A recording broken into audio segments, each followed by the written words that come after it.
Jakobus 1 verse 2 tot 11.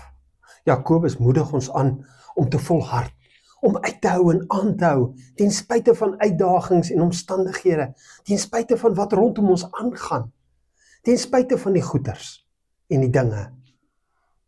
Maak nie saak nie, want ons is aan God verbind en daarom moet ons aanhou. Maar ons leef nog in hierdie wêreld.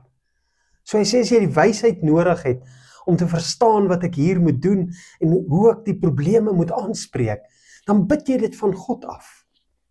Maar hy sê ook daaroor dat maar 'n mens moet gelowig bid en nie twyfel nie, want iemand wat twyfel is soos 'n brander in die see wat deur die wind aangedryf en heen en weer gedryf word. Ons moet gelowig bid. Wat beteken dit? Beteken totale oorgawe.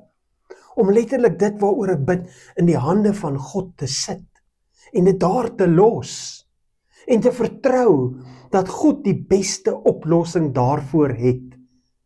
Om te vertrou dat God se beskikking, se plan volmaak is. Wanneer ek bid, het ek al klaar 'n idee van hoe dit opgelos moet word. Maar ek weet ook uit ondervinding uit dat dit nooit is soos ek dink nie. Want God sien die groot prentjie.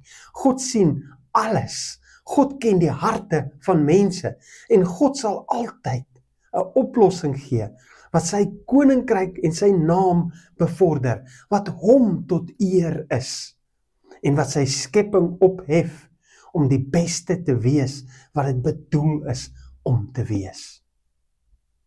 Kom ons bid gelowig.